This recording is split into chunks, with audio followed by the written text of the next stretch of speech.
জ্বালানি সংকটের সমাধান না হলে বছরখানেকের মধ্যে অর্ধেক ব্যবসায়ী ঋণ খেলাপিতে পরিণত হবেন। সিপিডি আয়োজিত সেমিনারে কথা বলেন উদ্যোক্তারা। এমন অবস্থায় অধিকার আদায়ে রাস্তায় নামার পরামর্শ দিলেন ক্যাব উপদেষ্টা শামসুল আলম। বলেন, অন্তর্বর্তী সরকারও অনুসন্ধানের বদলে আমদানিতে মনোযোগী। এই সবকিছুর সাথে আসলে যেটা জড়িত সেটা হচ্ছে আমাদের প্রতি বছর বাজেটে বিপুল বরাদ্দ থাকলেও দীর্ঘদিন ধরে গ্যাস সংকটে ভুগছে উৎপাদনশীল কারখানাগুলো। তারই যৌক্তিক সমাধান খুঁজতে আয়োজন করে সিপিডি। বাজেট খুব বেশি একটা আমাদেরকে আশার আলো দেখাতে পারেনি। জ্বালানি অনুসন্ধানে বরাদ্দের সমালোচনা করে সংস্থাটি জানায়, সক্ষমতা বাড়ানোর বদলে আমদানির দিকে হাঁটছে অন্তর্বর্তী সরকার, যা ঝুঁকি বাড়াবে ভবিষ্যতে। অনেক ধরনের চ্যালেঞ্জ রয়েছে, সেগুলো আসলে সকলের সাথে শেয়ার করার মতো না, কিন্তু নীরবে ইন্ডাস্ট্রিকে ধুঁকতে হচ্ছে।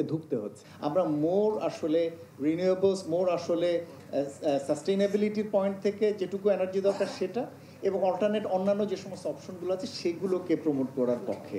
আমাদের ভিশনটা কি, সেই ভিশনটাও যদি হয় energy transition towards more green and clean, তাহলে তার রিফ্লেকশন এখানে থাকার দরকার ছিল, কিন্তু আপনি পাবেন না। উদ্যোক্তারা বলেন, গ্যাস সংকটে মারাত্মক হুমকিতে উৎপাদন ব্যবস্থা। এমন অবস্থা চললে বছরখানেকের মধ্যে অর্ধেক ব্যবসায়ী ঋণখেলাপিতে পরিণত হবে। আমাকে মাফ দেওয়ার মতন কোনো মানুষ আল্লাহ তাআলা ছাড়া নাই। ব্যাংক মাফ দেয় না, ইন্স্যুরেন্স মাফ দেয় না, কোনো ফিনান্সিয়াল ইনস্টিটিউশন মাফ দেয় না।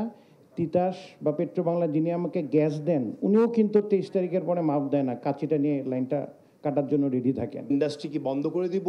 আসলে বন্ধ হয়ে যাবে সেটা আলাদা জিনিস, কিন্তু আর আমরা সামনে কিভাবে অগ্রসর হব, আমাদের কথা কি কেউ শুনবেন? কারণ আমার সিআইবি রিপোর্ট আপনি হেল্প করবেন না, আর কেউ হেল্প করবেন না, আপনারা যেখান থেকে যেই পজিশন থেকে আসেন না কেন, আমার সিআইবি রিপোর্ট আমাকে দায়িত্ব নিয়ে করতে হবে।